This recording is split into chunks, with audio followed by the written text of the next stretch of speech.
Recording in progress. Um, John was just mentioning some fucking awesome things. Editor of the Ollie book. We'll talk about this. And then Yeah. Concrete Wave editor for 10 years, right? Yeah, about 10 years. I'd have to look. Yeah. That's insane. So I have to admit, I Google stalked you, and I think your LinkedIn listed the concrete wave experience, and then Oh, okay. Yeah. KHVT too. Maybe somewhere online, that kind of hmm resume lines are there. Yeah, I don't have much. I think I did put that on LinkedIn because I thought it might come in handy for copy editing, which I didn't really pursue. I don't really use LinkedIn. I just have a profile on it. Yeah. Yeah, Yeah. it's there for what it's there for. Those seem Yeah. perfect to have on there. So yeah. Yeah. hmm Um, Let's go official. So at the Rusty Bearing podcast, we're feeling our way through a dark room still. And we and we are remiss to forget a couple key items. So picking back up where we left off, the Ollie book and Concrete Wave editor. Which one came first? Okay. To be specific, it was copy editing, but Copy editing. Okay. yeah, Concrete Wave came first. So I'm actually trying to find this. When Never mind. Um, so Concrete Wave started, the magazine started in 2002 or three, maybe. And at the time, it was like old school skateboarding. So Michael Brook is the author of this book called The Concrete Wave, that came out when, you know, skating was sort of emerging from I'm to me, pretty the dark sure I ages. have that sitting right here somewhere. Yeah, I got a copy. Let's see. Let me see when that's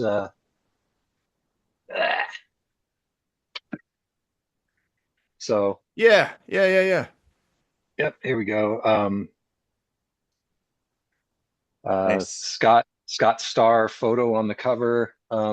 This came out in, get it up, 1999. Yeah. Okay, so Wow. that's about the time that like the Thrasher book's coming out, the indie book's coming out, Glenn Friedman's got his book coming out all around that same time.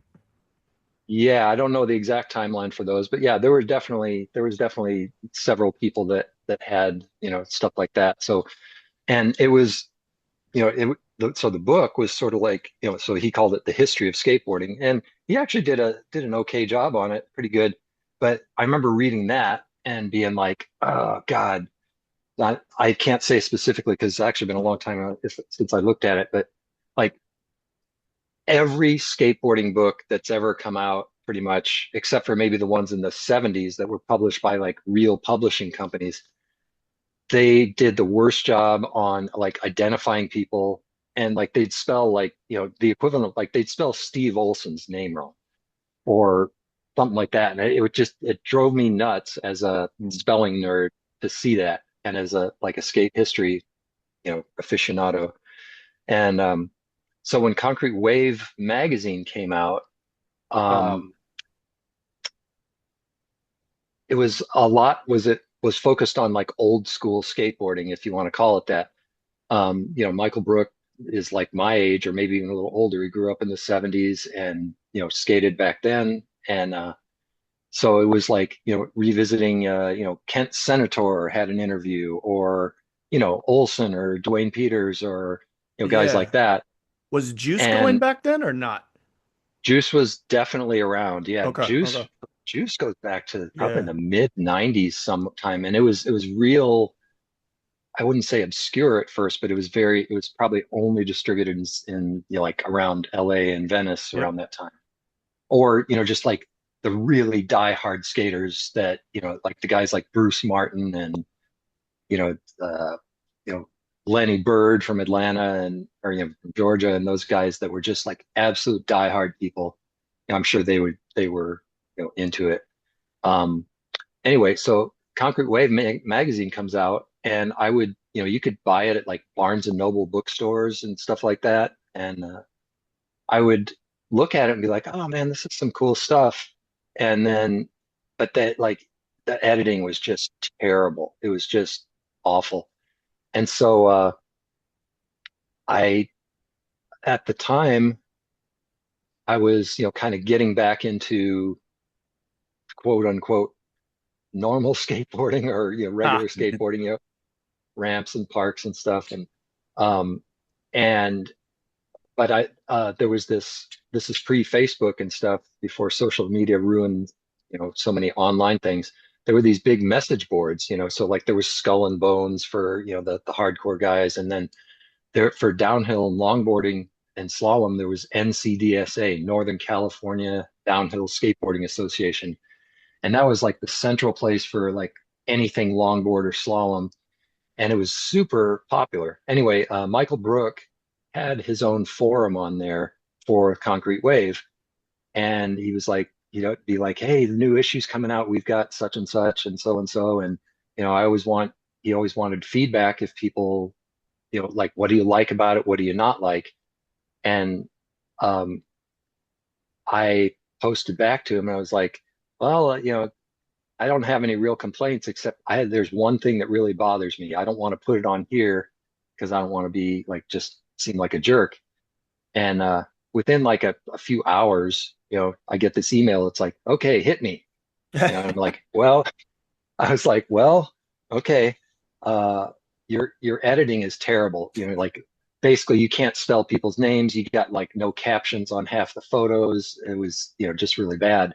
And I ended up essentially writing him a cover letter without intending it to be a cover letter. And so he started sending me, he was like, "Well, if you want to do something, I can send you a couple of articles and, see what you do with them. And then, uh, if I think it's any good, you know, maybe I'll make the changes." And so he sends me a couple things, and I, turn them around and send them back. And yeah, there was a lot that needed looking at. And it was like, "Oh, well, okay. Okay, cool." And so, I think I got put on the masthead as a copy editor after an issue or two. And I did, three, four, five issues. I don't know how many. I just wanted to see it right, like, yeah. and, um, and then after a little while, he was like, "Hey, you're doing a great job. I'd like to pay you something for this." And I was like, "Oh, really? Okay, cool." So, I was doing it for free because I just wanted to see it. I didn't want to see Steve Olson's name misspelled Right, or, right. whatever. And so from there, it just grew. So like literally every article, every word of editorial content he would send to me first. I would send it back, and then he'd have his layout guy, lay it out, and then they'd send me a PDF to, check the last stuff when it's just about ready to go, and any last minute changes, and I would do that, and then they'd put out the magazine. Um, so he, that went on from God, It's like 10 years on your 2007. resume. Yeah, yeah. Yeah. So it was from Yeah. 2007, and the magazine had been out for, at least 3 or 4 years before that. Um, and then through like 2017, 2018, during that time, it changed from like an old school magazine to basically longboard and slalom type specific stuff. Yeah. Because That's what that I more was, remember the yeah, magazine as. Yeah. Yeah. yeah, I yeah. have a But copy somewhere. Right? Like yeah, somewhere. but So it came out like five times a year, something like that, like pretty much every other month. And then there was a buyer's guide issue that was essentially ads. Yeah.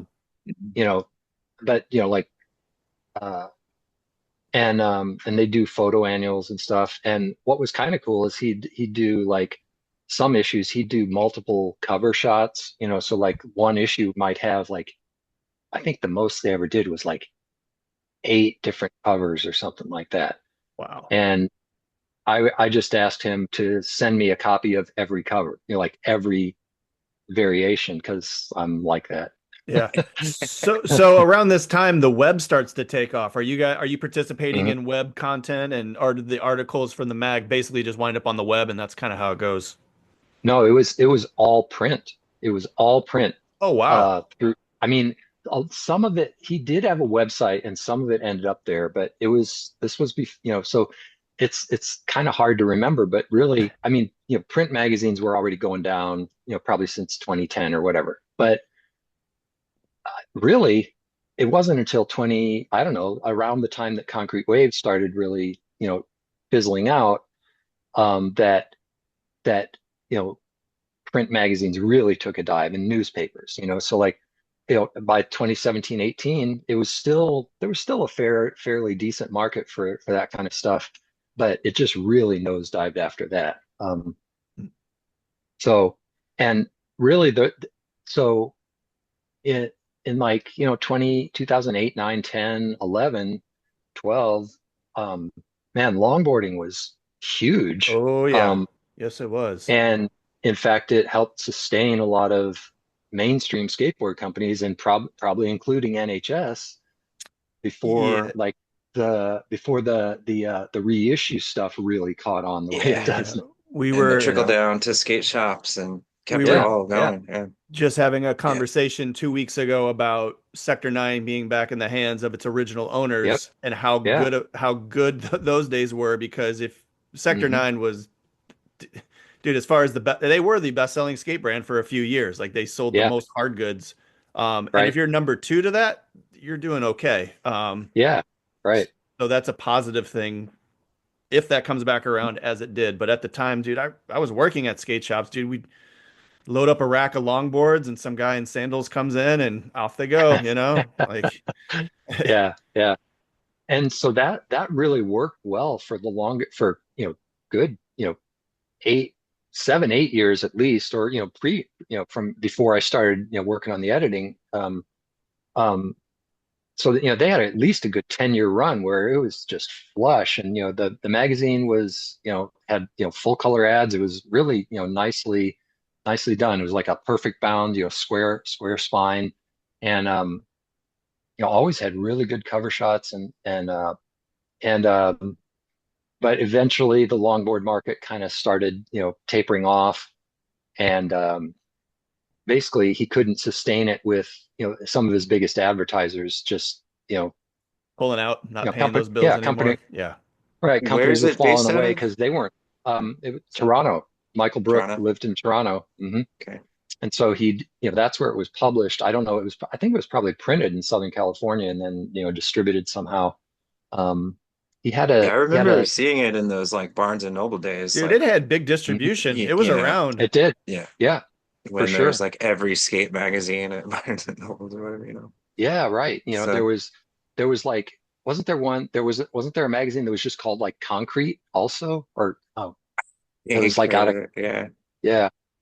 And there were Um, several others, and I'm blank, hadn't thought about them, oh, so I'm for the kind of blanking on Canada those names. stuff, Yeah, yeah, yeah. there were a couple. Can't remember which But ones, but yeah, so Yeah. Huh. there were several, you know, Transworld was still going, the Skateboard Mag was still going, Yeah. obviously Thrasher, and, there yeah, were a few others as well. You talked it about was. the Go days ahead, of Tom. product guides and photo annuals, and I mean that Hmm. was the heyday of magazines when you could have that, like Yeah, Yeah, yeah, for yeah. sure. that starts to go away, then it seems like everything starts to trickle out as far as print goes. It Yeah, yeah, sounds yeah, weird, for but looking back on that time, it's reminiscent of now with the internet where there's just like too much shit and you can't keep up. I kind yeah. of felt that way even with the free access of Barnes and Hmm. Nobles where you could just walk in and look at every mag if you chose to. Yeah. But Hmm. I sometimes didn't even have that time. Like there were so many skate magazines. It was great and not at the same time. It was Yeah. like overwhelming Yeah. too. Yeah. So, Well, I think Matt, you're probably like me. Like, you kind of want to know everything. oh, I tried, sure, but Yeah. it And almost it's became impossible impossible after. at that Yeah. point. Hmm.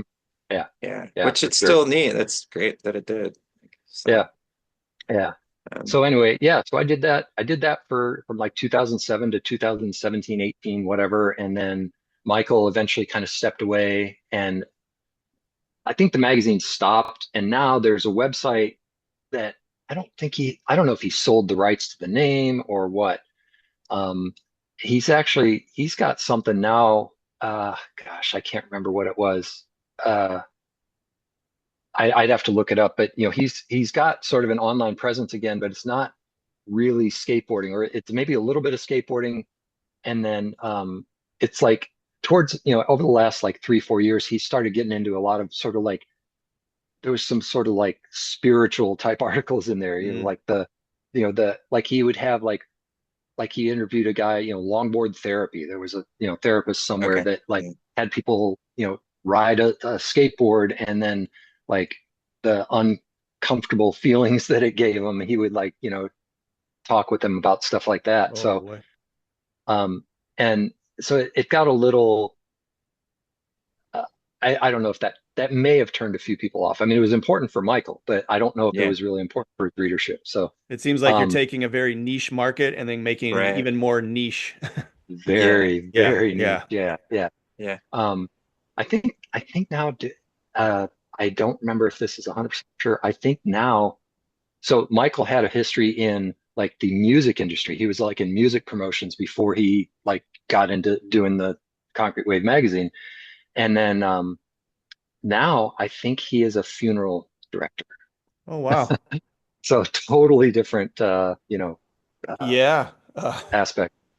But Concrete Wave had a few other cool things. So like, he had this initiative that for several years called Longboarding for Peace. And like he would like coordinate a whole bunch of skateboards to get shipped over to like the West Bank in Israel or something, and then like give Oh, them to sick. Palestinian kids and Israeli kids, and then they'd skate together sometimes. And so Oh, he was awesome. trying to Yeah, do some really, Excellent. interesting things like that.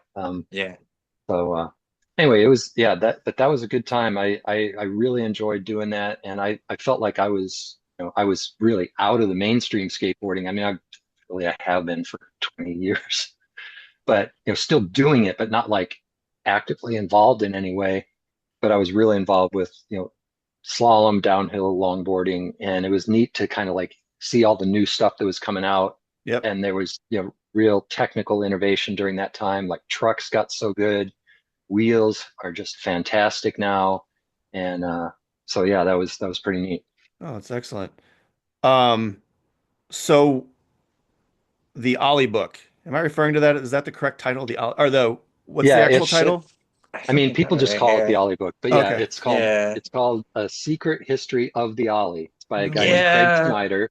Do you have that, Matt? I Do you have didn't that book? realize you were listed on here. You Huh? got that Maybe I too? did. Maybe Yeah, it. Maybe I did. Look at Yeah, yeah. you.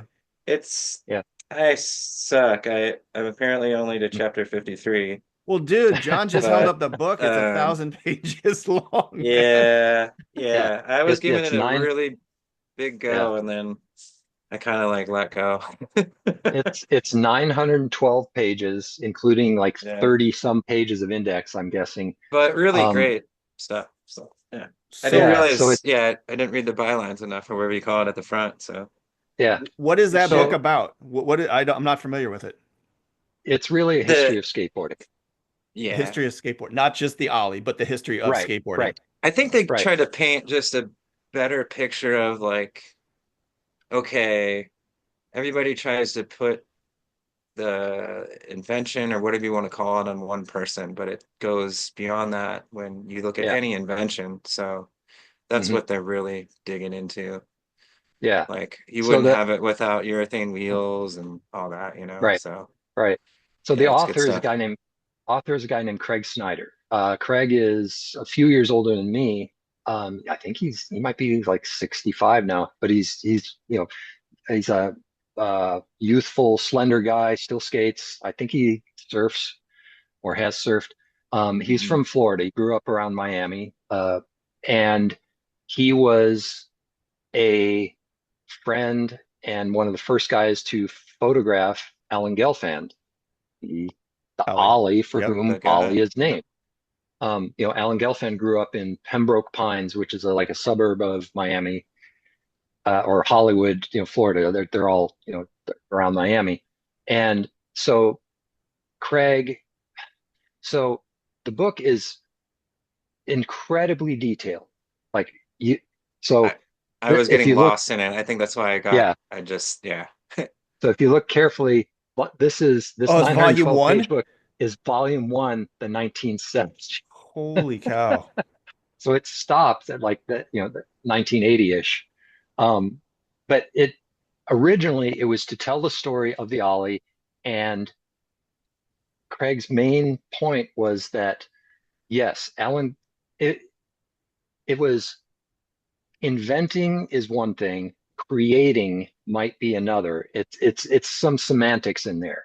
Yeah. Um, Yeah. so Alan Gelfand definitely uh, created the Ollie and the whole sort of mystique around it.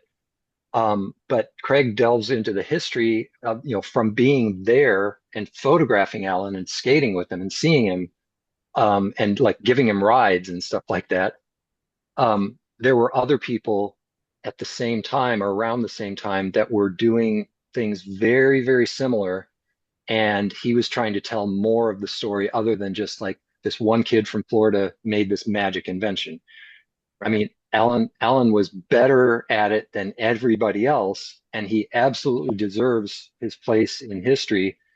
But there were other Florida guys that were doing some of the same stuff at the same time, and Craig wanted to show like how it evolved from before there was anything to kind of these proto Ollie type things to the actual Ollie Air.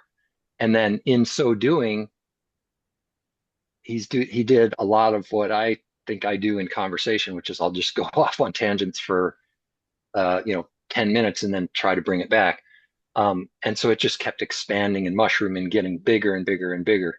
Um, it's a fantastic book that follows. I mean, it basically tells the history of everything from prehistory of skateboarding through the 60s, metal wheels, clay wheels, um, invention of the urethane wheel, the evolution of trucks, and just so much to give you the context behind where the Ollie came from. And then, yeah, it's just, and the other thing is, Craig was, being from Florida, he saw all these Florida skaters that were doing essentially the same things that, the quote, The flyouts or famous whatever it's people. called. They called it like the Ollie Pop or something, right? Where Yeah, they're doing right, like a disaster almost or something. right, right. Yeah, yeah. Well, just in general, though, Craig was like, the guys in Florida are doing everything that guys in California are doing almost at around the same time, but they didn't get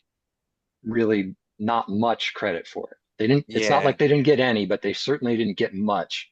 And Well, so it he really was trying to set the record straight, somewhat, to give some balance to the California Okay. centric Okay. it narrative. stood out to me once you said Ollie Air Hmm. because Right, most certainly I don't think there's much debate about him doing a frontside Ollie on vert or whatever you call it, right? right, But right. I'm not gonna name names who has Yeah. Yeah. told me that the Ollie was happening on the West Coast for certain in the streets in like pre 78, the year that like is typically given to Alan Gelfand. And it's Oh, not really? like so they're like how we used to do stalls on curbs though. So people were Hmm. ollieing to steps in Right. say the city of San Francisco.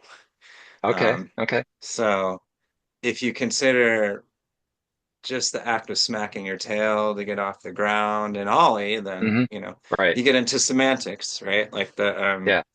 I've never heard that repeated. Somebody just DM'd me that. That's pretty important in the skateboard world. Hmm. Let's just put it that way. And I Okay. took it as, oh, that's great. That's interesting, like, but why doesn't, nobody ever Yeah. really, really puts Widely that out known. there. Yeah. Yeah. Yeah, Yeah. yeah, yeah. I'd So, be real interested but to hear that, maybe they you don't know. care to get into like the Yeah. arguments that would cause and like, Yeah. you know, um, but if we Yeah, it's break real down our easy for that to language, happen. like Ollie Air for sure, like Yeah. let's just say this person installing to a step isn't doing that on a freaking 10-foot bowl and coming out over the lip and Yeah. coming back Yeah. in. So it's a totally different thing. Yeah. But So Yeah, yeah. I'd be, go ahead. go ahead. So with the Ollie book, how did you get involved and what is your involvement or what was your involvement? Okay. Right, right. So I was already doing concrete wave editing at that time. This is about, oh God, I'd have to go back into my emails then too. To let's say 2008 or nine. I don't know. It might have even been before that. Um, one of the features, or one of the things that crossed my path was this guy from Florida that was writing a book about the history of the Ollie. And I was like, oh my God, that sounds, and he teased it really well. It was like, I think maybe already by then he had decided on the title, A Secret History of the Ollie. And he kind of teased it like the story that you think you know about the invention of the Ollie Air is not the whole story. And he made it sound like somebody else might have done it before Yeah, Alan Gelfand. And I was like, oh my God, this is, like I just salivated at that. I just thought that was the coolest thing. So I same. was like, you know, and I was like, after I edited the little article, then I looked up Craig Snyder somehow and I emailed him, I'm sure, and was like, I think I was like, yeah, I want a copy. Like it made it sound like it was about to come out. And I was like, yeah, I want this. I want to get a copy. And he's like, oh no, no, no. I've written a lot of it, but it's not out yet. I still have a bunch of stuff to do. And it was a long time. It was years before it came out. Yeah. Uh, so anyway, I got involved because I was interested in reading what I thought was a finished book and learning about it. And it turns out that no, it's still, in the process of being written. And so I was kind of like, oh, well, hey, you don't know me from anybody, but if you don't have anybody already and you want somebody to make sure that it's as good as it can be, just in presentation and in, even like fact checking, let me know. I would be happy to, you know, and so Craig got a hold of me. He was very standoffish at first, or very cautious at Trying to feel you first. out, I'm sure, right? Right, right, Yeah. because he felt like he had like a scoop, like it was an exclusive story that only he could tell, and he didn't want to like give away secret stuff essentially until it was ready. And so, yeah, I mean, just a few back and forths, and it was sort of like, And he's kind of a cautious guy anyway in a lot of ways, just very cerebral. He thinks, he's really a thinker. And but eventually he was like, well, okay, I'll send you, I don't know if he sent part of a chapter or something. It was like, see what you can do. And man, I don't know, in my memory, what I sent him back was just like, it looked, like Chop it up. if it was red ink, it A looked lot of like red somebody line. had been, serial killed, Uh, Was it but wrong information or just grammatical or a little bit of all of it? there was a little bit that was a little off, factually.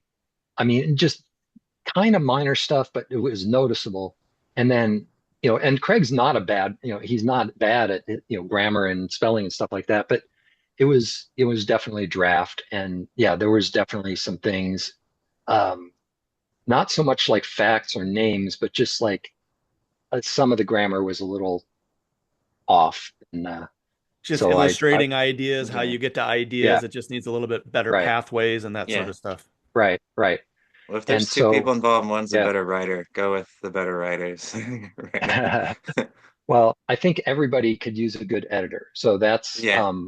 Yeah. like nobody is their own best editor. We'll put it that way. Good point. Um, No.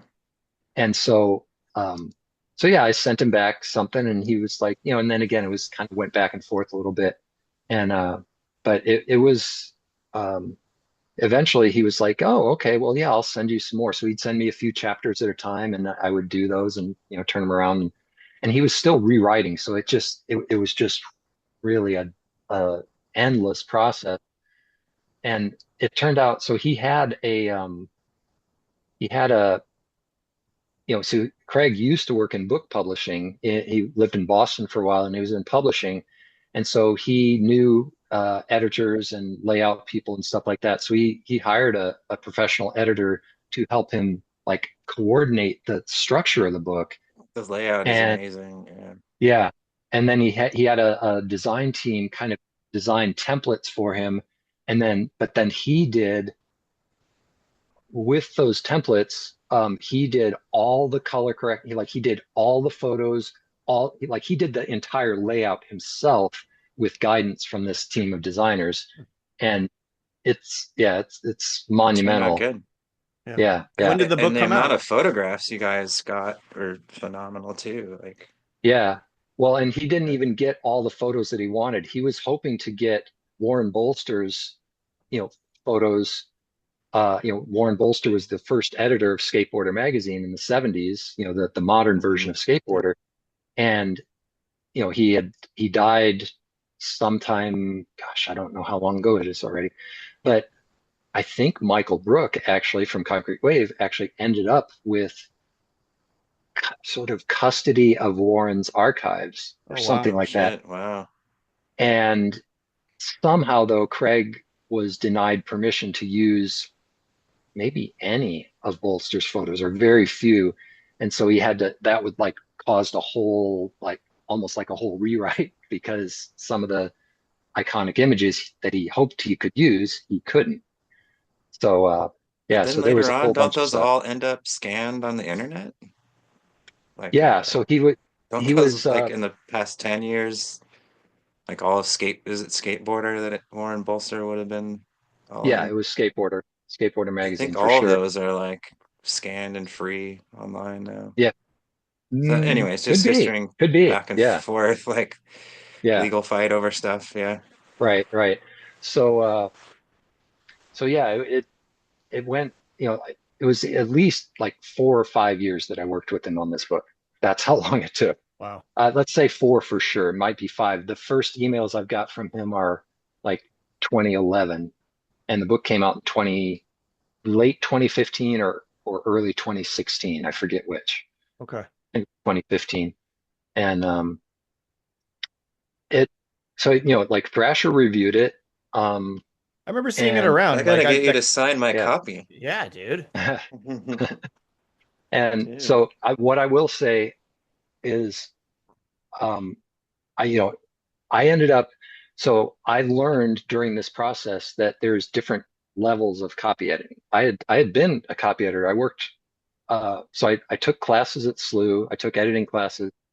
There was a teacher there named Avis Meyer who is legendary around SLU. Big burly guy, big voice, big personality, fascinating, brilliant. And he had this editing course that I took when I was, God, late 90s. Um, and in fact, back at the time when I was married, my wife took his class first, and she came back and she was like, "Oh my God, you got to take this class. You would be perfect for this." Um, and so eventually I did, and yeah, like it was like easy for me, but most people it wasn't easy for.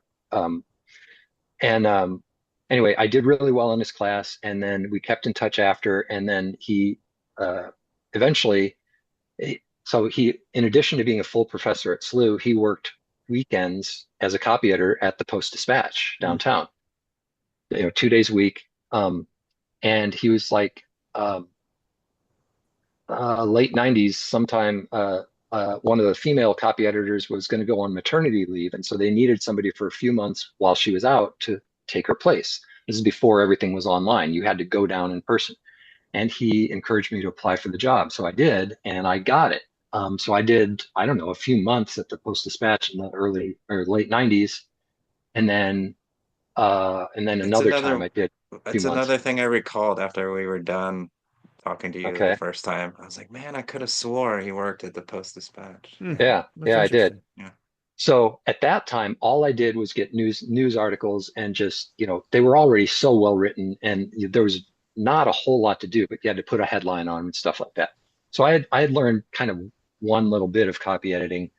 Um, and But what I learned in the process of writing the book is there's sort of different levels of it. There's just like a God, now I can't remember. Let's call it a light edit, where all you do is fix spelling and grammar and stuff like that. You don't worry about anything else. Then there's like a medium where you might, do a little bit of not really fact checking, but like make suggestions about, slight rearrangement or something like that. And then there's then there's like a full edit or a developmental edit, which is like suggesting, you know, uh, the structure of the book isn't all that good. Maybe focus on this, eliminate that part, put this part first, big things like that.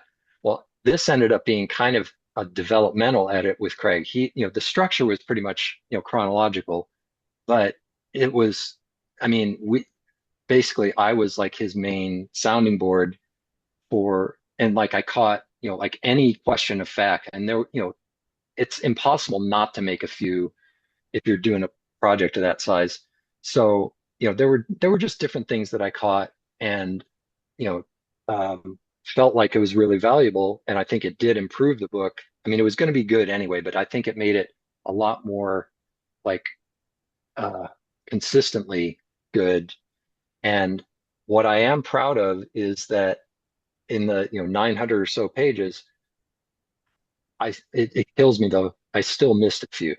There's just a couple of things that I missed, and those are the things that I remember. Are So they like structure historical stuff you wish you would there's have? there's one error of fact that's off by a year that Oh I gosh, give yeah, yourself You're a break. splitting yeah, hairs, I know. John. Well, no, but so it's the first McTwist. Oh, Oh, I okay. remember it being in Transworld in 85. Well, it was like January or February 85 issue, Yeah, so but it you happened forget in the 84, yeah, and so I missed that. yeah, yeah, So the book yeah. says that McGill did the first McTwist in 1985. Actually, it was Tim Jameson that pointed that out to me after the book came out, Yeah, and yeah. he's like, "Don't you remember?" Because I went to this. I saw McGill do a McTwist in '84 Oh, so sick. in Lincoln, Nebraska. There was this backyard ramp contest, the Midwest Melee 2. Mm-hmm. I drove from St. Louis to Kansas City, went from Kansas City to Lincoln with a couple of guys from KC, Rich and Flower Day, right? yeah, Flowerdale. Rich Flower Day's ramp. Yeah, Yeah, Flower yeah. Day. Uh-huh. And I had never heard of anything like that. So this is an aside here real quick. I didn't know that, there was anything. Caballero was the top dog for sure at that time. Tony Hawk wasn't there, but he still wasn't, Caballero was just the best. Caballero, Hosoi were the top two in any given contest. And then there was like Blender, Mountain, a few other people, Lester. Phillips Monty, wasn't there. Monty Older. Monty Nolder was there. So, anyways, full pro contest, and McGill. So it's in this backyard, and there's a couple hundred people back there, and it was just electric. It was really cool. And so the finals, it's like Caballero, McGill, Lester, Mountain, Soy, etc. And McGill's cranks a couple of backside airs, and I'm like 50 feet away, and then all of a sudden he just goes up and goes. And I was like, what the fuck was that? Like, you couldn't have surprised me anymore. He didn't make the first one, but I was like, what the fuck did he just do? And like, everybody else had seen it already. We got there late because the guy's car kept overheating. We'd have to stop for like 30 minutes at a time to let it come back, but we made it. So we missed all the prelims. We just saw it. I got there basically during the finals. So other people had seen it. That was the first that I knew that such a thing existed. And I just like, whoa, what the fuck? So Tim Jameson reminded me because he was there. He was like, "Don't you remember 1984?" And I was like, "Ah, damn it, I missed that." So that, and then there's just a couple little typos here and there. And I didn't get to there's like an epilogue or a postscript or something that I didn't really get to look at. So there's some mistakes in there, but on my in my defense, I didn't really get to see that. Sure. Yeah, But yeah. the rest of the book is, yeah, there's probably less than half a dozen uh, things that That's I Yeah, great missed. incredible, job. man. Dude, that's incredible. I can't wait to check it out. I know exactly what you're talking about. I just haven't looked into it, and yeah, it Yeah, looks Yeah. amazing. It's right up your alley, Todd. I Yeah, think it you'd love looks yeah, it sounds yeah. like it. Yeah. Well, and you'll see when you get a copy. It weighs about 5 pounds. it It does. Yeah. it's a doorstop. If you don't want to read the book, you can use it as a doorstop, or do your rotator cuff exercises with Sure. it or whatever. Yeah. Set it right It's next to my Bible. It'll be just I yeah. just like I that. did look at mine. It did say first edition 2015. Yeah. Okay. Yeah. That sounds Incredible. right. Yeah. I think that's the official copyright date. Mhm. Yeah, and it was hard to get. And my sister-in-law is in the library system, and I had to get her help to like get a Oh, copy. really? Yeah. Okay. See, At I the think he time. sold it Yeah. on Amazon. I I think think you can I get it on couldn't. Amazon. Yeah, maybe I didn't wasn't hip to Amazon or something, but Yeah, maybe. um Yeah, because I mean, nowadays we act like it's always been the way it is, but it wasn't yeah, for a I long time. wasn't. I fought it and then Yeah, yeah. but So if nothing else, you can just always go to olliebook.com Ah, okay. and it's There we it's go. there. yeah. When Yeah, is these the days it's around for sure. It's not. when is volume two coming? The 80s. That is such a it's a question everybody asks. Is it I don't know. happening? Okay, got it. Got it. It's written. It's been Really? Holy written. moly, It was rad. written like when he finished volume one, it was already done. And he Hmm. talked to Rodney, he talked to, Hmm. everybody involved. He talked to Gons, I'm sure, um, you know, Nodis, and then lots of other people as well. And so now not everybody's going to think that the book is gospel, um, because, well, so it's so big that people don't know what to do with it. Like the story kind of gets lost in there in a way. Yeah, yeah. It would have been better. So there's a quote. I don't have the exact wording right, but Mark Twain is quoted as something like, he writes a letter to a friend. And he's like, "I didn't have time to write you a 2-page letter, so I wrote you a 10-page letter." So condensing things is, in a way that makes it so you don't lose, short attention span people is an Hmm. art. And that was something I was not qualified to do. And I didn't want to, like, my relationship with Craig was not such that I could have suggested that, Sure. you know, but, Doesn't sound like it's meant for the short attention span person. It's meant to no, be extremely detailed, and if you want to get into the right. finite details, it's there for you to check Yeah, out. right. Exactly. So, short answer, I don't know when it's coming out. I don't know if it's coming out. Craig would definitely like it to come out, but it's partly, it's kind of an economic thing. Sure. He couldn't really find a mainstream publisher that would do it and do it justice. So Hmm. he created his own press, Black Salt Press, and Black Salt Press published the book. And so, I would yeah, imagine putting out books in 2025 is a labor of love, not a yeah, right, economic right, gain, right? yeah, right, exactly.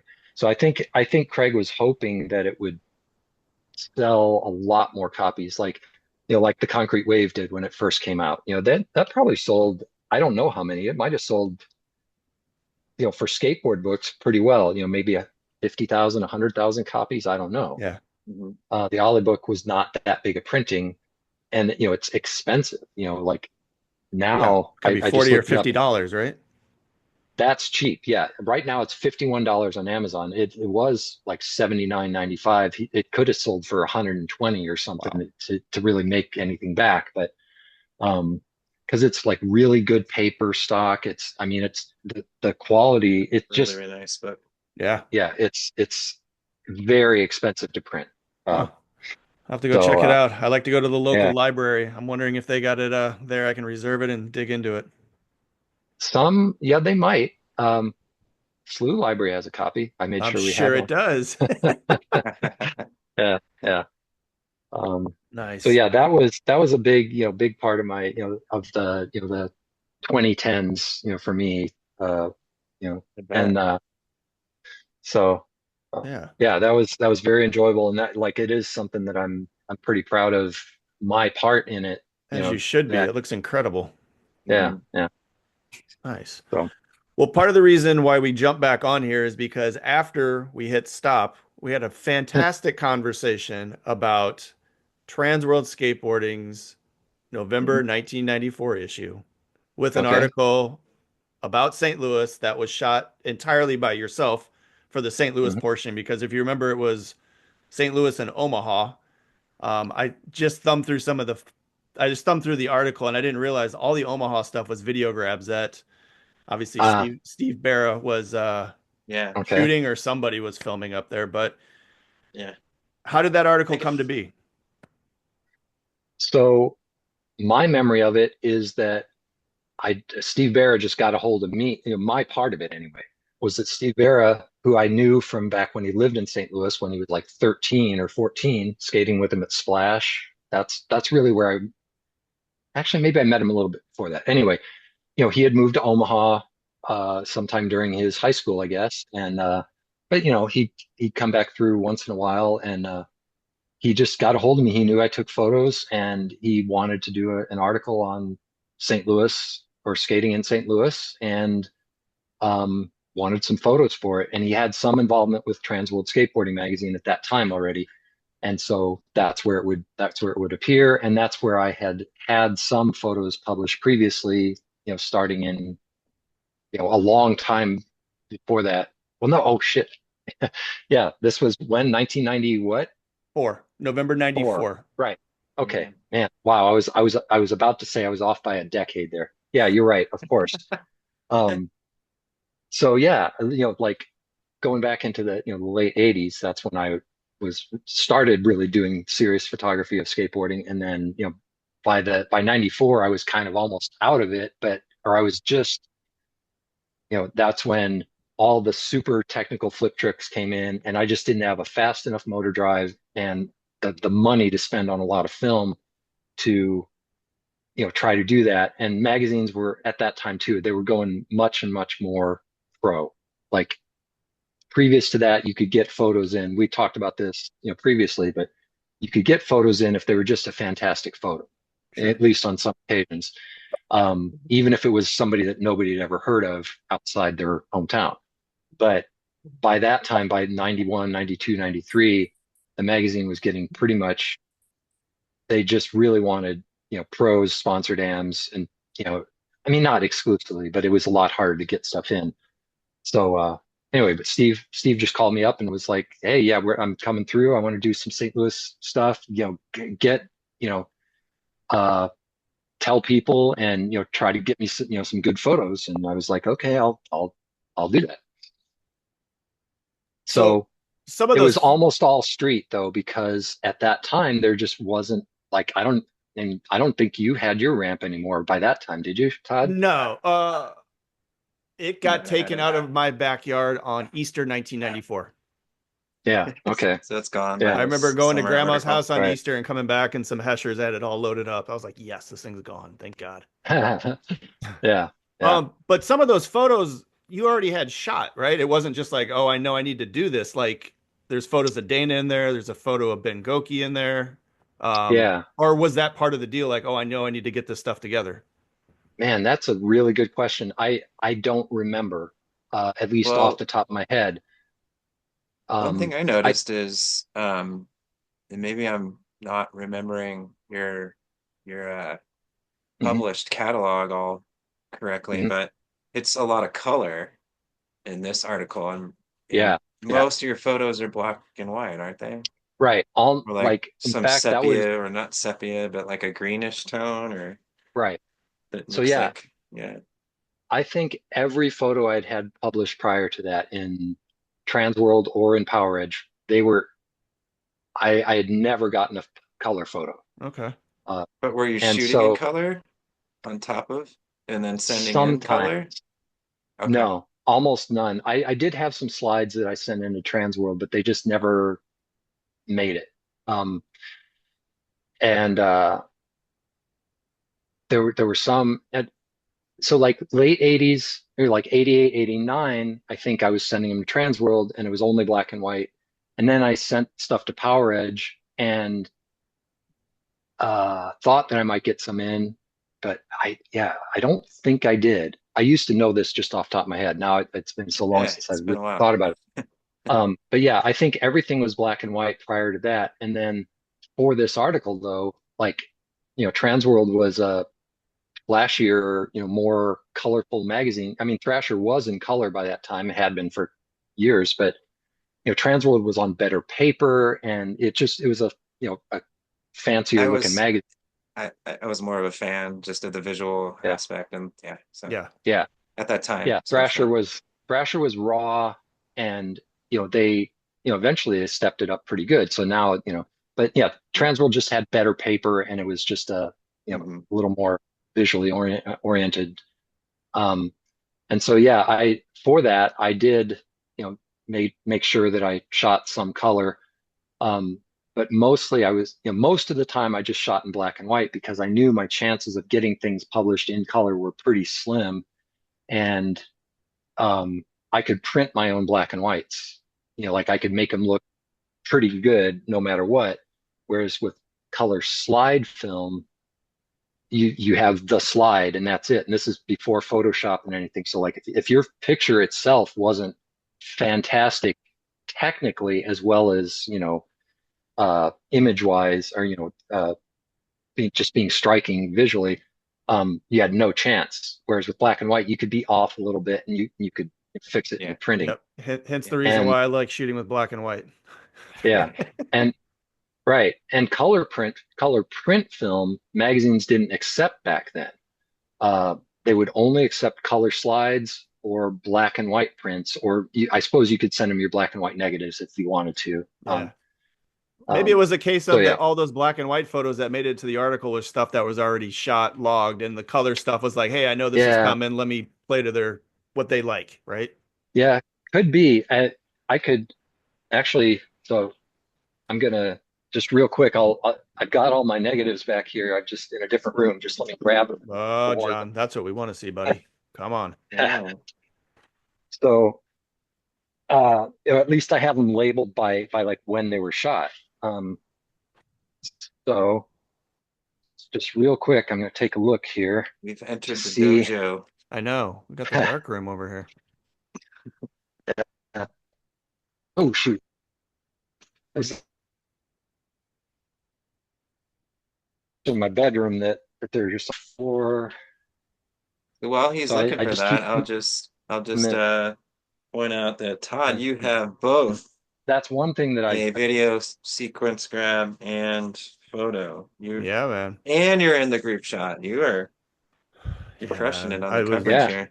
Transworld was looking for a hot shot in St. Peter's that I heard month, some and dude on New School was in yeah, yeah. around St. Louis. But that's actually interesting because the video grab was alive and well during that era, Yes. and that Like you're saying, was about half of it's video grab. yeah, and that So, was Steve Barrow Yeah, definitely. with a camera, whether it was his or borrowed or whatever, but he was the one that was filming mhm. those things. And Yeah, that's what the actually, credit you know what is. would be kind So, of rad is where the hell's that footage? That'd be kind of sick to get a hold of, huh? Yeah. in a box at Oh Transworld yeah, somewhere. really, that would be. Probably true. Yeah, yeah, yeah. We're thrown out. Sorry, guys. Yeah. Yeah. Um, I don't know. Um, What are you looking at over there, John? so I had some Dana. Let's see. So I've got I can't really show it on because I'm holding the laptop. I have photos of Dana from February '94, Dana Smith. I've yeah, got Brad Johnson at Captain School in April of '94. Um, Brad. Barrow was in town May or June of 94 Is for that the Big Brother one? no, for Or Transworld because I did so I school don't know towards the when. end there. Yeah, I don't know when Steve came through exactly, but it was yeah, it was. So it might not have been specifically for that article, but or like it, I might have had a few of them that I was like, already had, but they weren't very long before, that's for sure. Yeah. Were you Uh, around when the Big Brother crew was in town as well? Did you pop in for that one or did you just talk on the phone with Glenn as you mentioned? yeah, I just talked on the phone with Glenn. He Okay. just said, yeah, Big Brother's in town. Okay. I Because that would have been yeah, April 94-ish, May okay, 94-ish or something like that. yeah. So yeah, that's around the same time, and the November. You said it was November '94 that the issue is dated. Well, that's yeah, always like a month or two before. It's at right. least like a month before it actually hits. Yep. And then And then it was So like it's probably at out least late 2 to 3 month summer. production time, that Hmm. they actually put it together. Yeah, Yeah. Yeah. The that's just time how it frame went back sounds then. about right. Yeah. Yeah. So Matt, are you looking at it right now? That article? Yeah. We Yeah. got photos by Dana Smith's in there. So yeah, and so John, just so we've got our tech skills up enough, we'll be able to flash pictures up if we start to talking about him or something. Okay. But yeah, I mean, it starts with a picture of the arch. You got Hmm. Brunsey with the three Yeah. flip at captain. Tim Bruns, three flip. Yeah. Your Nollie inward heel flip over Bruns's bench. Runs his bench where I land fully ski position. I should have two poles in my hand based on the landing. The next whole page is about Omaha, and then the second one is that Jason lovely photo that you nailed there J sides. with the Yeah. visitor that you Yeah. kindly pointed out. That's Hmm. just surreal. That's surreal that That was what kind of made the photo for he's on me. Yep. Alien at the time. Yeah. That photo, and then the other side is the group photo, the epic group photo, and the video grab of Jason. But then you got um this. Oh, Wow, I did. See, I that's heavy. wondered if that was in there. Yeah. Yeah. Yeah. That Yeah. picture of Steve Barra on the arch rail, that's the first thing that went down on that rail. And I Mm, remember when you guys went and shot. no, No, it's it's not. not. What went down on the rail No. before that? I'm almost positive Ryan Wilburn no slid it before No, Barra no, did that's this. incorrect because I No? was there when Ryan Uh, Wilburn did that. okay, because I know people in St. Louis were, but No, I could have swore the no slide happened before this, Wilburn, but Wilburn, um, Pete Thompson, and Will yeah, Harmon came through a yeah. couple months after Steve After was in this, town. Yeah, yeah, because yeah, that was yeah, the yeah. reason that Okay, we knew to go there. I stand corrected. I thought the no slide happened before that. And he, dude, I've never like argued it super heavy with anybody. jumped on that nose slide. It was We know who gnarly. that guy is. Yep. Yeah. Goki. Ben Goki, Yeah. This photo is top Dana notch. Smith. Yep. And the one guy that Todd and I are always like, who was that guy? Mark Lockheed, formerly known Yep. Mark. as Hmm. Mark Hubbleston. Is that right? Huddleston. Yeah, Mark Huddleston. Lockheed. Yeah. Huddleston. Yep. Yep.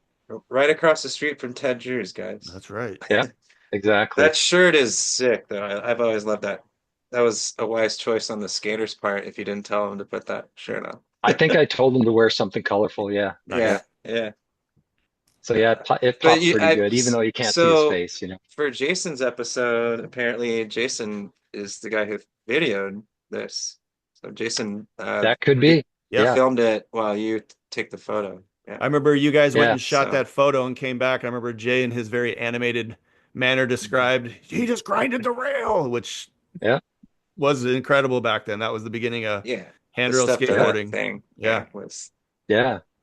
I have to say, like that was, I think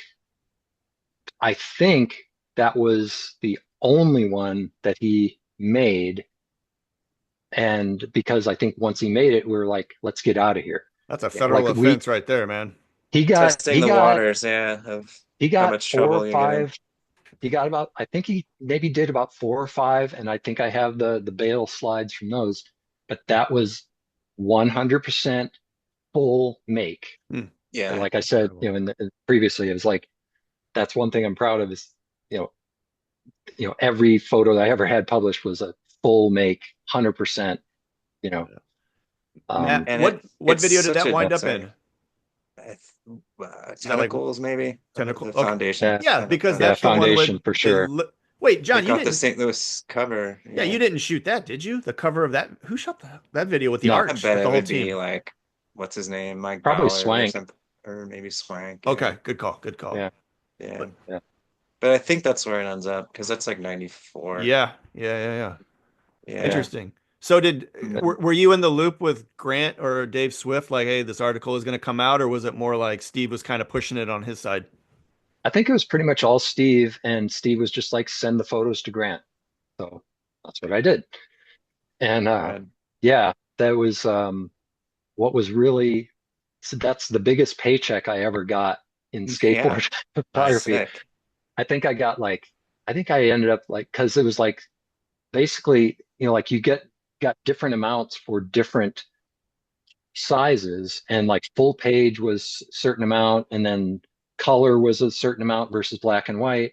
And I forget how it exactly broke down, but I ended up, I think I got like $600 for that, which for me, Nice. it's like, Sweet. oh my, Yeah. amazing. In And 94, that was a good chunk of change. that was a definite Yeah. good chunk of change. And I bought a snowboard with it. Oh, heck yeah. Yeah. Rad. Yeah. Yeah. Full price. I was like, nice. I don't have to nickel and dime this, you know. Yeah. That's Yeah. awesome. Got it from Splash. Yeah. Oh, heck yeah. Yeah, man. That article, not only did it turn out well, but just awesome. Like I can't think of a specific spotlight on St. Louis since then. Matt, am I hmm stand corrected? I think that's right. Yeah, Not to that extent, I right? don't, not to that extent that I know of. Yeah. Yeah. There's been photos, Of like course. actually Right. when the bridge was going, Transworld had a nice, full page or maybe double That's page right. Yeah.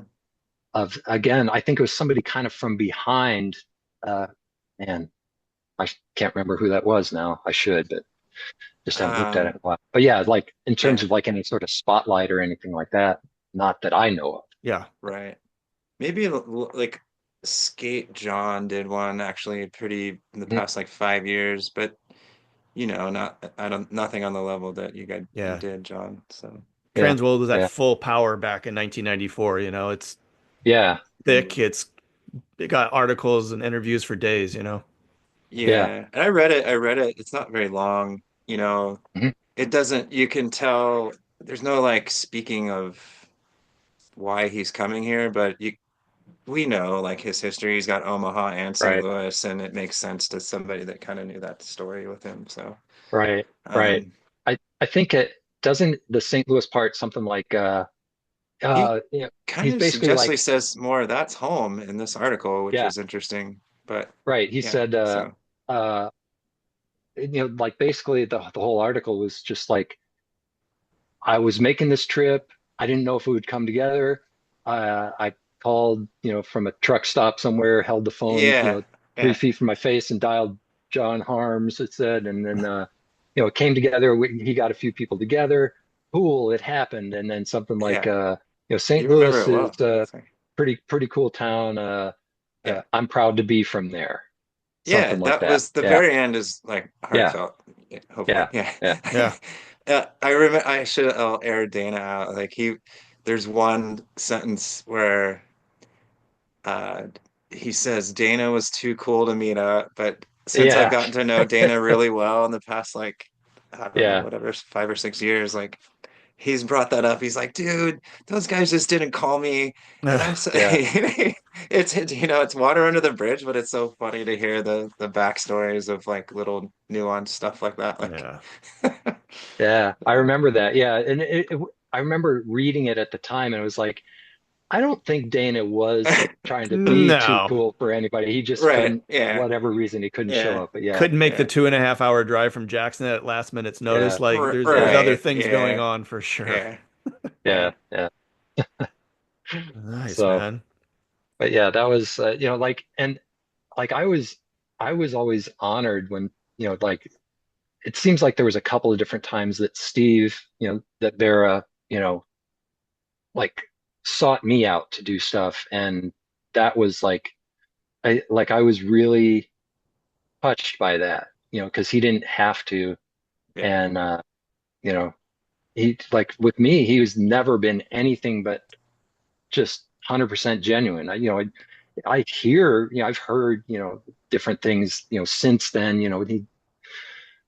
but That's my his same life has been experience as totally well. different. Yeah. Yes. Like Yeah. he's Yeah. always just Yeah. been really cool with me, and Yeah. He came But back for Chris's thing down at the slab over the yeah. summertime. Was it summer? Yeah, summer. yeah. That was right. Yeah. Dude, we And sat I and didn't see him then, but well, we yeah, sat and chopped it up, and it was awesome. Like yeah, he yeah. brought up this article. He talks very highly of St. Louis. He spends his hmm time between Los Angeles and Chicago, and if he didn't have obligations in Chicago, he would be in St. Louis, according to him. So, Yeah, yeah, yeah, I don't think that last sentence was BS. I think that was probably pretty sincere.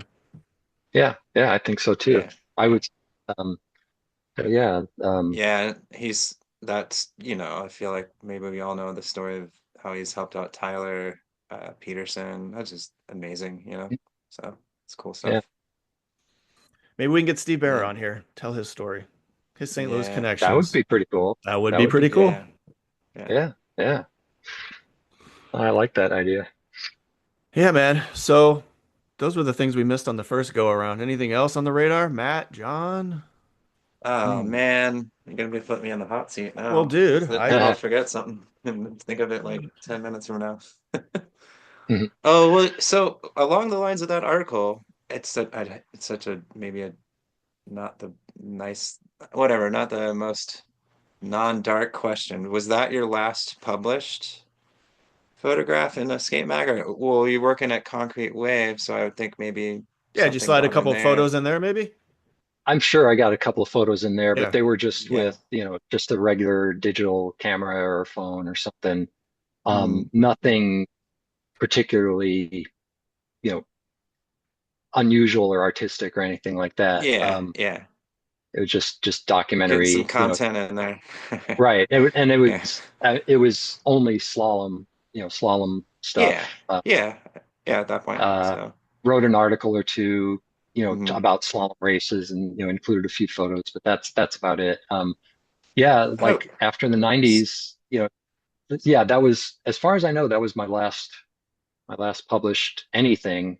yeah. Um, and you know, just, a, f- a couple years after that is when, just things didn't started going really badly in my marriage, and, Yeah. things Yeah. things kind of fell apart. And so, and then, just I didn't have any money. I didn't, just didn't have a lot of motivation. Skateboarding itself wasn't really happening Gear for was me or changing anybody rapidly else. as Yeah. well. Yeah, yeah, yeah. And so, photographing it just wasn't much of a thing. And then, at some point then, digital photography started to come in, and my It's a big equipment was change. old, and yeah. So Well, I was hanging heavy with Sides and you, Todd, and you guys, you had done this. You guys are all of you guys hanging pretty heavy. And I remember Jason mentioning like what was going on in your life, and you were going through heavy stuff, and you could just feel it in your presence when you're around at that time. Like my first, I'm sure. probably seeing somebody going through some pretty deep depression, and it Yeah. resonated with me because one, a friend is pointing out like, hey, John's going through stuff. And then we saw you like walking down Jameson because Jason lived right off Jameson in those apartments for many, many years, and like Oh, really? you lived right around there too. Yeah. And we were kind of worried about you because you definitely looked super bummed just walking down the street by yourself. Yeah. Right Yeah. where Yeah. right by Lindenwood Park. Very vivid memory of Mm, mine. Yeah. So really? Wow. I wonder what I yeah. would have been walking over there for. Maybe I was I don't know, just, but Jason maybe I'd was just gone driving if for I a walk. recall, and he Yeah. thought about Yeah. turning around and like, yeah, Mm, I'm glad you're okay. So yeah. yeah. Yeah. It was a rough several years. I'm not gonna lie. So yeah. Yeah. Yeah.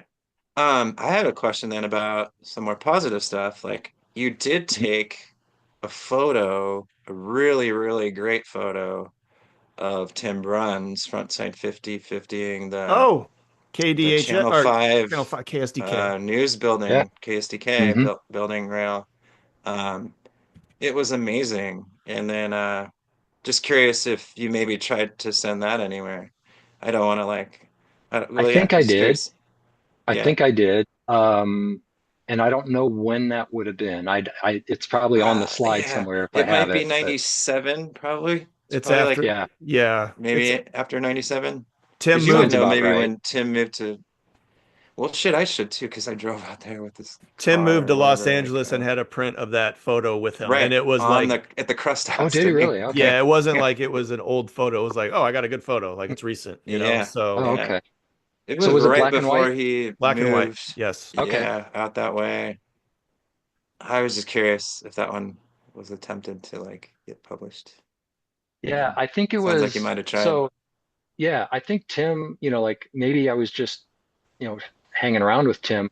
I do remember one time, if I'm not mistaken, it was Tim and Pat and Ollie that they were skating at Grand and Gravois, that big With the bank wall. building that's still there. Yeah, the wall, and Yep. then drops down. It was a Wendy's on the other side or whatever. And they were like ollieing over that wall. And I was like, "Eesh, man, Yeah. fatty, Yeah, fatty to flatty, that type of yeah. thing." Yep. Yep. But like over the wall.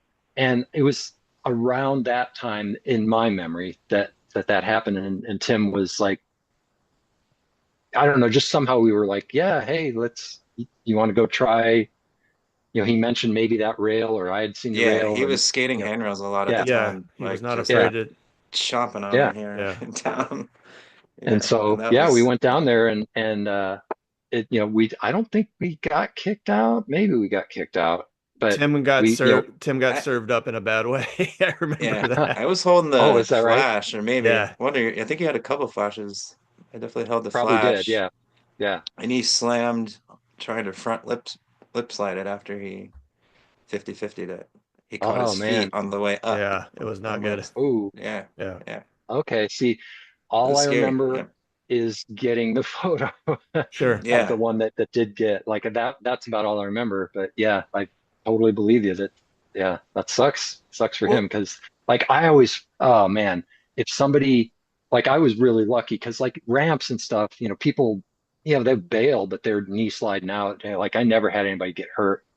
And then so, but if he got hurt, I'm sure I was like, oh shit. Like I always felt like responsible, like he's fine. partly Yeah, responsible. yeah, But just at the time though, you're like, oh Yeah. man, like you feel bad for him, and like I don't know. yeah.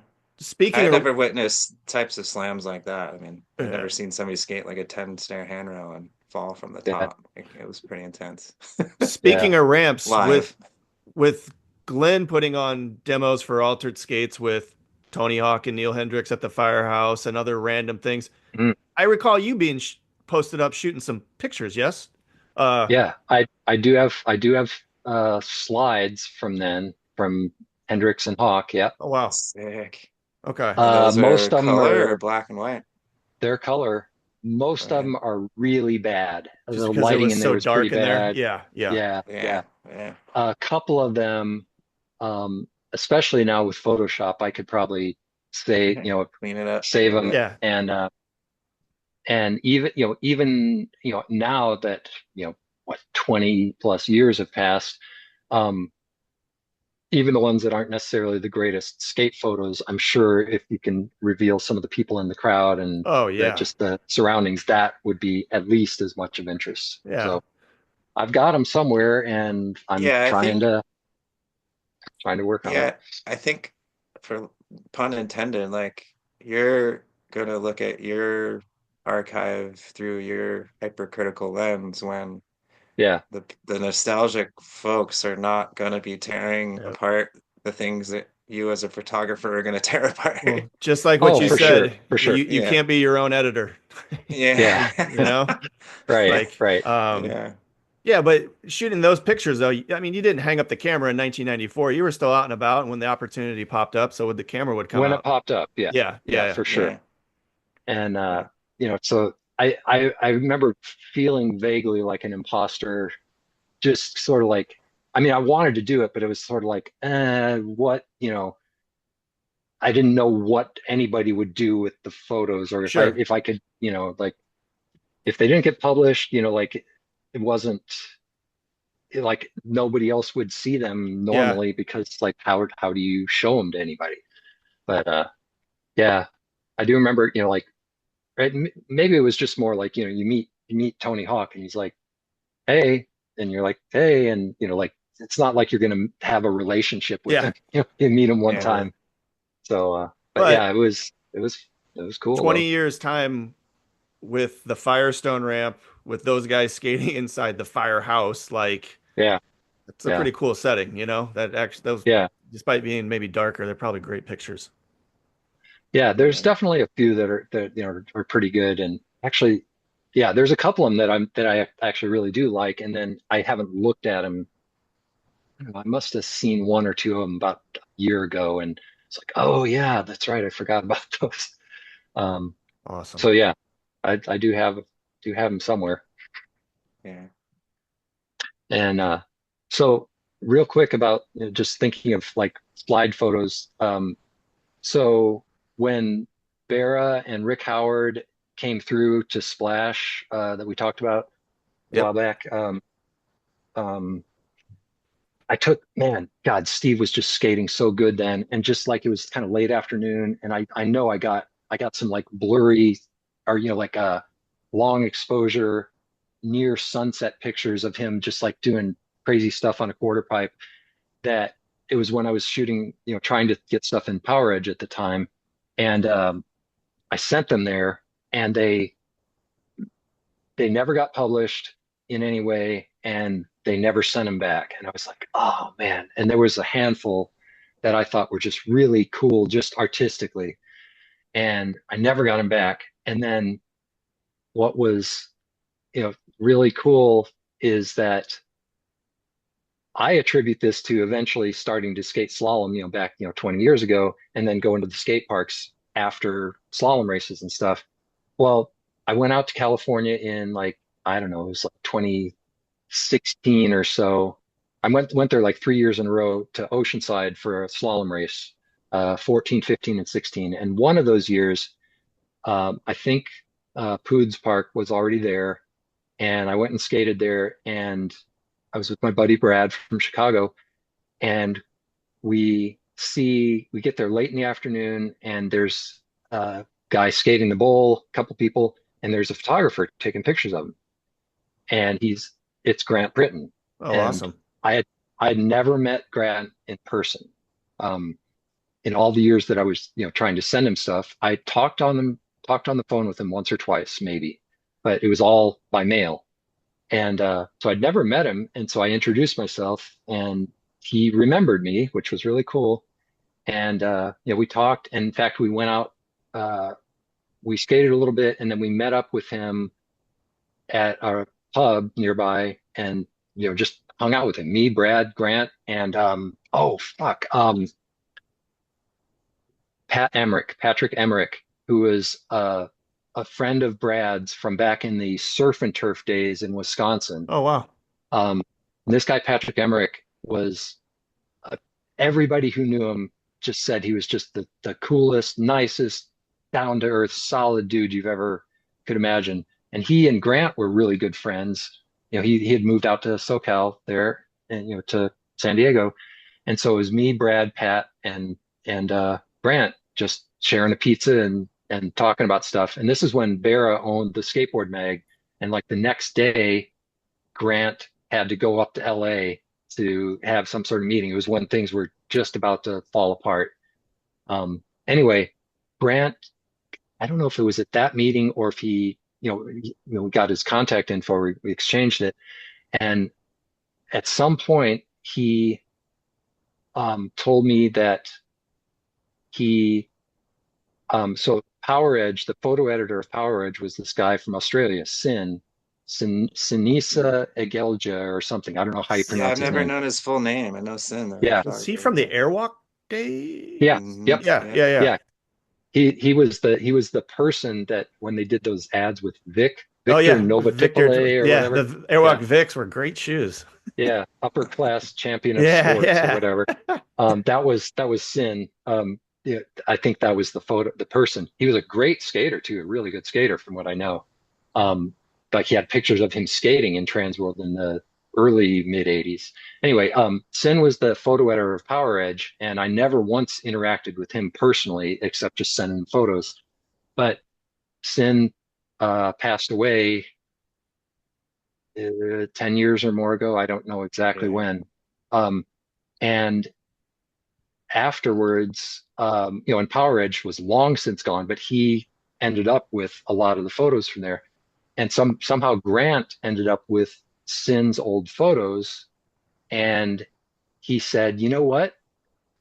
I saw some of your old photos in this archive that I acquired from Sin's widow, I guess. And they're up in my attic somewhere, but next time I go up there, would you like them back? I was like, yeah, I'd like them back. So sure enough, a couple months later, whenever Grant sent me back these photos of Bera that I had taken at Splash, Oh, you got I him think back. there was a couple of them missing still that they must have lost in the meantime, or just that got separated. But so I think the very two or three best ones aren't there, but there's at least one that I think was still pretty cool. Oh, incredible. that I All did get right. back. So that was like, and if I hadn't started like skating slalom and going to parks, and I don't know, I wouldn't have ended up out there at that time to see Grant. You know, maybe just never would have met him. Maybe would have never got those back. So that was just like it was just really Meant to a be. Mhm. really cool thing. Yeah. So That is amazing. Yeah, you Yeah. got some yeah, of them back. yeah, Um, yeah. gosh, yeah. So I could go on. except for Jeff Tremaine and one sleeve of black and whites from Cave Springs, I pretty much have every photo I've ever taken still, uh, in some Yeah. form. So if I can ever get to scanning them, then people will see a lot more of them. Do you have a scanner? I Like do. Yeah. a slide scanner and all that, Yep. negative scanner or I whatever. found one. I found one on eBay. I found a Nikon one that's pretty much Mhm. the best one available, and they haven't made it for 20 years or something like that. But I Mhm. found a really good quality one that does about as good a job as anybody can do without there's like these crazy drum scanners that they can put them on. That's like the ultimate, but that's like more money than I could come up with. So it's perfectly it's Yeah. as good as I can get. So yeah, I do have one and a good program to use with it. So yeah. Sweet. Okay. So the few photos that I have managed to put out here and there, you know, I had a few of Grosso a couple of years back. I had one of Deckard that I, you know, put on Oh, that was Instagram a great. few months ago. Yes, I Yeah. remember that. Yeah. So those are, you know, scanned with that scanner. So yeah, it's good. Yeah. I was on a boat with Deckert and Matt Solomon like a year and a half ago. That sounds Hmm. frightening. It was frightening. Both me and Deckert like have no clue how to sail a boat, and we were spinning Uh, in the middle of the bay. nice. Yeah. Typical Team Onion reunion. Frickin'. Yeah. But Yeah. really awesome. I hadn't seen Deckard in so long, Yeah. probably Yeah. like 15 years or something. Yeah. I So, was never that close to him. I mean, I knew him and skated with him a lot, and you know, mhm. he was always just a really good guy. But yeah, like, you know, I'm sure you and, you know, certainly Glenn, you know, you knew him way better than I did. And Could never get um, enough of him. yeah, It's not like I don't think I yeah, hung out much more than we Yeah. did. yeah, yeah. But like he was always kind of like he acted like he wasn't like comfortable with the spotlight on him, that's for sure. Like he didn't like I Or that he always wasn't kind of good at had to sneak skateboarding. photos of him. Yeah, right, right. So Dude, he was an yeah, incredible skateboarder, fun person to hang out with. Many, many yeah, late nights, early mornings. Like, yeah, he was Yeah, great. yeah, yeah, yeah. yeah. What does he do now? I think he's an electrician, like a union Oh, electrician out in okay. San Yeah. Diego. Yep. Nice. In San Yeah, Diego Yeah, for a long time. I could see Phil's that. probably Yeah, grown and out of the house by now, but I know he Yeah. had at yeah, least one daughter. Yeah. yeah, yeah. But seems like Yeah. he's got a good life going, you know? Yeah, it seems like Yeah, it. he seems super stoked. Yeah. Yeah, Yeah. He yeah. comes back every once in a while. I think he's got a mom or dad left in Farmington, but it's not Hmm. much. So Yeah, yeah. yeah. Well, guys, want to Um, wind it down? yeah. Gotta say Sounds good. thanks again, Yeah, John. John, thanks for being flexible to jump back on, man. Or and Oh, Yeah. totally. fucking the Yeah, marathon my last week pleasure. too. Yeah, yeah. Um, I was telling before you got on, Matt, I was telling Todd, after, you know, a day or two after last week, I was thinking to myself, how could I talk for like 3 hours and then leave out so much? Yeah. You know? I feel Uh, like every episode now, like Yeah. this is yeah, you're the third yeah, guest we've had, and I'm yeah, always a week later, like, oh man, like this or that. Like, yeah, yeah. so, So and it's kind of like we could kind of open like up the a Ollie can of book. worms and probably go a few more hours, but I don't want to open that can of worms. Hopefully we can get you back on again or No, something. Yeah. no, Um, this because was good. I wish I could have yeah, condensed some of this into the last one so that people with the shorter attention spans wouldn't be like, what's the guy talking about, you know? We're not catering to those folks. Yeah, They can fast forward. yeah, yeah. yeah, yeah. But no, I Like, think this is really cool because, you know, it's like, you know, it'll be available for somebody somewhere, you know? mhm, Exactly. yeah, The Who whole knows idea when, the you know? whole idea to do this wasn't to jump on the social media bandwagon and create content. yeah. This is just about telling stories and Yeah. Yeah. sharing the history, making sure people are aware of what came before them, you know? Yeah. Yeah, we're more Uh, like that's really talk cool. radio level Yeah. than Late trying to night Yeah. be talk radio. influence anybody. Yeah. Yeah. Influence. But no, I'm honored, and I really appreciate it. Yeah. Thanks for doing it, man. Yeah, Hey, we do too. you gotta track down that photo you were speaking of. Your Oh buddy, yeah, yeah. your buddy shot Oh, it at right, right, Ollie. right. Yeah. Yeah. Yeah. Yeah. I just want to see it Same in here. general. And Like, I have the Transworld, or I'm sorry, the Thrasher article from 85, 83. 83. Yeah. 83 saved on my nice. desktop. I was reading through it. It's awesome. Okay. Well, Yeah. Kansas yeah. City. Yeah. It yeah. Teenage goofball, or Yeah. just late teenage goofball. But yeah, Which mall was it's that? fun. Where you guys, what do you remember? Is it long I gone? Is it like that? I think so. In the article, I remember saying that Oak Park Mall was one of the ones that we went to. That's where there was like a little bank Yeah. inside and had water on the other side, and Steve plopped my board into it like he tried to Burt and bailed, and it fell over into the water, and it was brand new Oh board. no. So it might have been like outside or underneath that one, or it might have been, I don't know. Steve would remember, he might remember, but yeah, I might have been Oak Park Mall. Okay. Okay. We get to Yeah, Kansas City Yeah. fairly often. That's why I yeah, ask. okay, Yeah. yeah. And I it think that mall is still there. In fact, the last when I was there this last summer, I remember seeing. I think that mall is still there.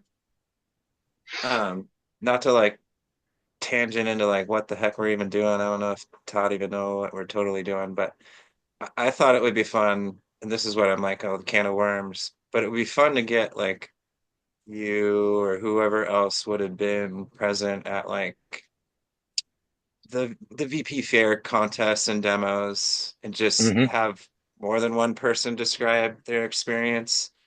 I did Yeah. not get to go to those as a kid. Neither did I was I. Hmm. skating, but and knew about definitely the '87 one. I knew about, but my mom would Hmm. not let me go or take me down there. Yeah. Yeah. Yeah. And just yeah, like always been fascinated by it. Yeah. So Steve Valley's got some very awesome stories from going to an yeah, insane product Mhm. toss in a parking hmm garage that Yeah. he's told a few times. Yeah. so Yeah. Yeah.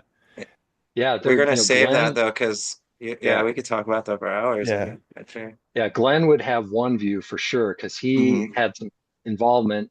Don Early would Oh, have a really? whole different thing. Sure. Yeah. Uh, Whoever worked at Island Water Sports would have another perspective, and then Yeah. people that didn't have any official involvement would have several different points of Yeah. view. And Yeah. yeah, and I've got my own, For so sure. Hey, which was kind of none of the above. Yeah. let me ask another tangent question. And Matt, I asked you this a while ago. John, do you know the family that owned Island Water Sports? It's the The Combs family, right? Yes. Combs, yeah, Jerry Combs, And Jerry his Combs. wife. yeah, Are Judy, I think. Jerry and Judy, I Judy. think Yep. Judy with an Yep. I, yeah. Are they in Hmm. the St. Louis area still? Or if not, do you have any idea where they might be? I don't have the slightest idea because I never really knew them. I Okay. never, I Okay. went to the shop, I met them, but I had no involvement whatsoever. There's a guy named Rob Hurd, Hurd, Was that he the worked at long Island. hair Van Halen dude? Looking dude, I'm not right? sure who he was. Yeah, he had blonde hair. Like, I remember. yeah. Yeah, yeah, yeah. That, yeah. He's on the Old Man Cartel Oh, Facebook is he? page. I know for sure, and Okay. definitely has been on Facebook. But he Rob worked at would the shop definitely though, know. right? Yeah, he worked at the shop, Yeah, if I yeah. recall correctly, Ah, interesting. Because Okay. and so he I would be a good remember guy to get him a hold of. for Yeah, sure. Okay. yeah, Yeah, And I was on the team, man. yeah, yeah. well, the reason I ask, I would love to have a conversation about skate camp and all those things that were happening during those summers that they Hell were Oh a part yeah. yeah, of, yeah, you Yeah. know? yeah. Fascinating Well, stuff. Yeah. who's going to give you really good stuff for that is Marcy. Oh, Yeah, yeah. We did got to she talk to Marcy. did she Yeah. work at Island or was she just around or what?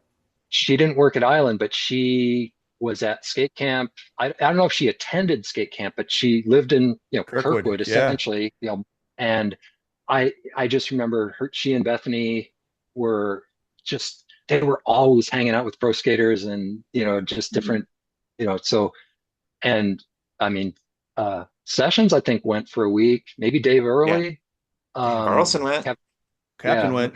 My buddy yeah, Ben Bilo in fourth grade went. Like, yeah, I yeah. guess we would have been fifth grade when that happened. Yeah, it was fifth grade. Like, Hmm. so Ben and this guy Jeff, Yeah.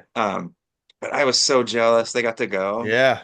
Yeah. Yeah. because we were Yep. just like discovering backyard ramps Yep. and they learned how to drop in. I was like, Yeah. holy shit, how do you do it? Tell me how. Like Yeah. Yeah. um, So you'll definitely get, so yeah, get a hold of Rob Hurd for Island, and he can probably, if there's other people, he can put you in touch with them. And God, yeah, I wonder if he yeah, would remember my ass. definitely Like Marcy. I was like 11 when I would guess, skated for them. But he took yeah. me to a contest in Rolla. Like my mom set me up Wow. with him and one Really? of the twins. Yeah. Oh, Just amazing. strap you in the car seat and off you go. I was, That's yeah, great. yeah, Great. yeah. They fed me Cool. McDonald's. Right on. Oh yeah. So yeah. Well, yeah, Uh, another time for that, right? For yeah, yeah. sure.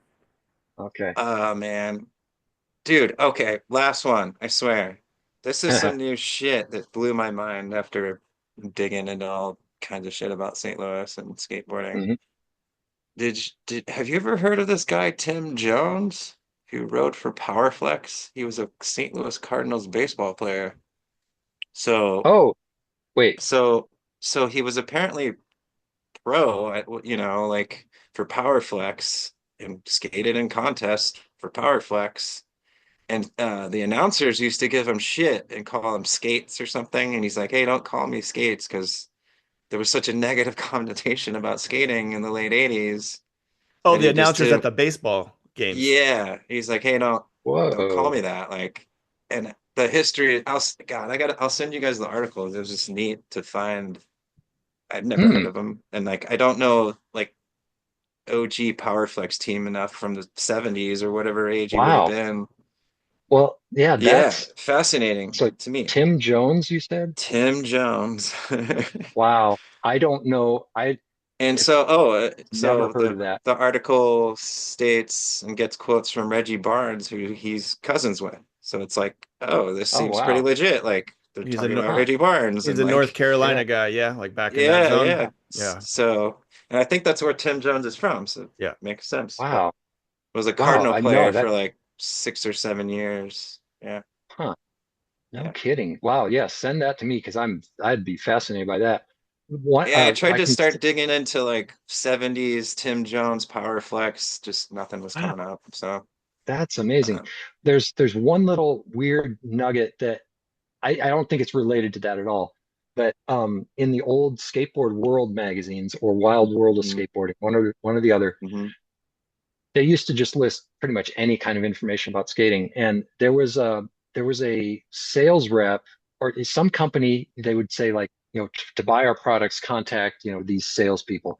And there was a mm. guy that was listed in St. Louis for Paul Graff would remember. He's the one that pointed it out to me. Um, shoot. I'm just, let's say it was Bengal. There was this company called Bengal, Bengel. They had boards in Casey Sports. Casey Sporting Goods was a hmm local chain. Yeah, I remember. Um, and I don't know if this guy was the rep for them, but that's like, I mean, 70s skate history before Earth Surf opened. I know nothing about if there was any even. Um, and But see, this guy might have been so yeah. skating in like North Carolina or something, Oh, okay. So he's Okay, so I he don't think he's played for the from here. Cardinals, but he Yeah, wasn't from. Okay, he's okay, not from here. Yeah, yeah, yeah, okay, yeah. okay. All right. So, One last thing. John Jay, that used to play for the Yeah. Cardinals, Sure. he skates. Oh yeah. yeah. Yeah, I we didn't know that. skated with him like a year ago or so. He was at the graffiti wall All All spot. right. right. Yeah, I never No skated shit. with him before. Yeah. Yeah, Or Darren you know Rima what? Maybe said I he'd have. pull Maybe up he was rolling around somewhere.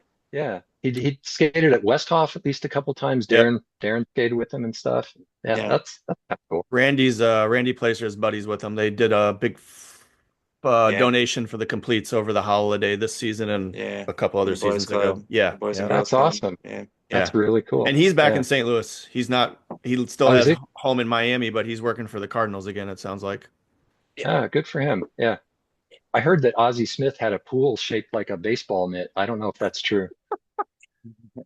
We could look for that these days. Yeah, If we it still Yeah, yeah. exists or whatever. the Yeah. fucking Well, that guy whiz. Greg Coleman that I mentioned that I skated with in like the early 80s, 83, 84, he lived over off of Topping Drive in like De Pere, and Ozzy lived apparently back in just off of Topping Drive in one of those neighborhoods back there. So if it was a thing, that's where it was. So Wow. anyway, another time. Yeah, Skate the whiz. dude, such a pleasure, man. Yeah. My pleasure.